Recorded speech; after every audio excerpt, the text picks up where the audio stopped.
ഹരേ കൃഷ്ണ. സർവം ശ്രീരാധാകൃഷ്ണ അർപ്പണമസ്തു. നാരായണീയം ക്ലാസ്സിലേക്ക് പോവാം. മൂന്നാമത്തെ ദശകത്തിലെ 7ഉം 8ഉം ശ്ലോകമാണ് നമ്മളിന്ന് പഠിക്കാൻ പോകുന്നത്.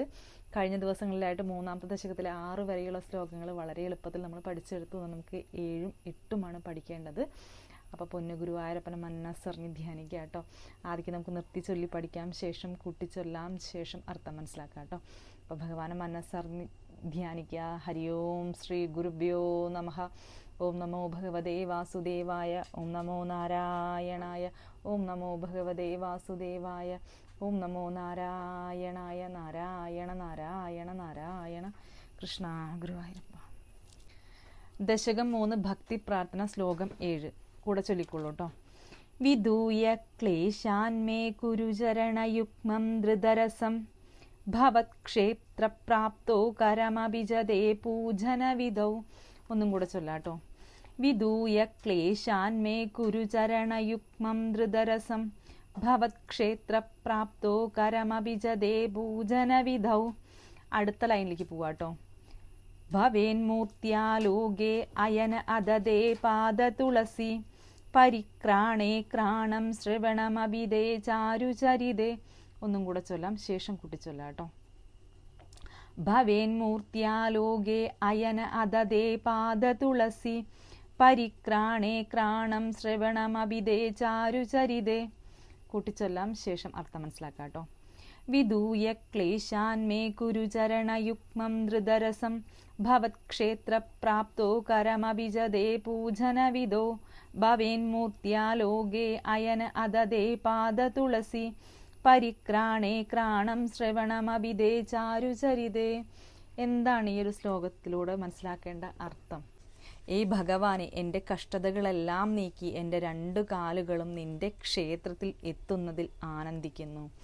എൻ്റെ കൈകൾ നിന്നെ ആരാധിക്കുന്നതിൽ ആനന്ദിക്കുന്നു. എൻ്റെ കണ്ണുകൾ നിന്റെ മോഹിപ്പിക്കുന്ന രൂപം കാണുന്നതിലും എൻ്റെ മൂക്ക് നിന്റെ പാദങ്ങളിൽ അർപ്പിക്കുന്ന തുളസി ഇലകളുടെ ഗന്ധം ആസ്വദിക്കുന്നതിലും ആനന്ദിക്കുന്നു.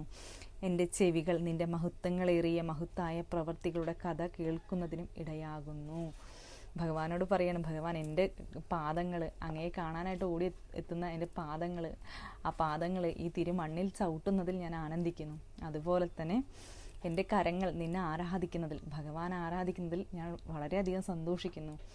എൻ്റെ കണ്ണുകൾ നിന്നെ കാണുന്ന നിൻ്റെ ദിവ്യരൂപം എനിക്ക് എന്നും കാണാൻ സാധിക്കുന്നുണ്ട്, അതിൽ ഞാൻ ആനന്ദിക്കുന്നു.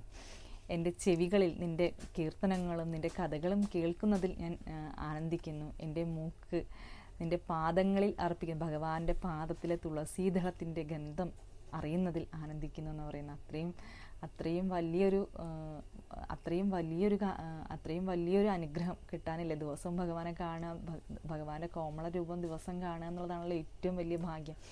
ആ ഭാഗ്യം ദിവസവും എനിക്ക് ലഭിക്കുന്നുണ്ട് എന്നാണ് ഈ ഒരു ശ്ലോകത്തിലൂടെ വ്യക്തമാക്കുന്ന അർത്ഥം കേട്ടോ.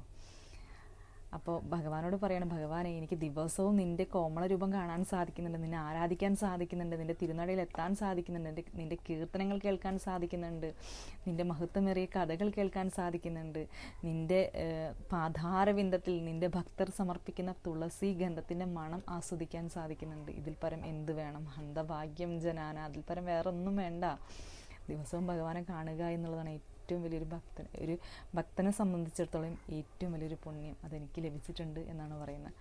അപ്പോൾ എല്ലാവർക്കും അതേപോലെ തന്നെ ഭഗവാൻ എല്ലാ ദിവസവും കാണാൻ സാധിക്കട്ടെ. എല്ലാ ദിവസവും ഭഗവാന്റെ ആ കോമള രൂപത്തെ കണ്ട് ആസ്വദിക്കാൻ സാധിക്കട്ടെ. അടുത്ത ശ്ലോകത്തിലേക്ക് പോവാട്ടോ. ശ്ലോകം 8 ആദ്യം നിർത്തി ചൊല്ലി പഠിക്കാം, ശേഷം കൂട്ടിച്ചൊല്ലാട്ടോ. പ്രഭൂധാ ദിവ്യാദിപ്രസവചലിതേ മാമഗഹൃദി ത്വദീയം തത്രൂപം പരമരസചിത്രൂപമുദീയാത്. ഒന്നും കൂടെ ചൊല്ലാവേ.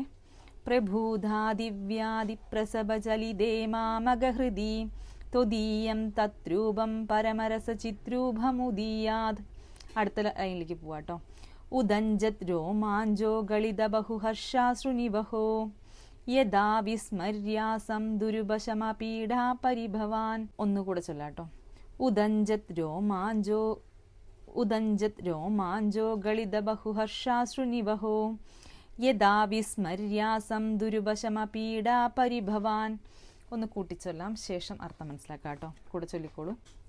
പ്രബൂധാ ദിവ്യാദിപ്രസവചലിതേ മാമഗഹൃദി ത്വദീയം തത്രൂപം പരമരസചിത്രൂപമുദീയാത് ഉദഞ്ചത് രോമാഞ്ചോ ഗളിത ബഹുഹർഷാശ്രുനിവഹോ യഥാ വിസ്മര്യാസം ദുരുപശമപീഡാ പരിഭവാൻ.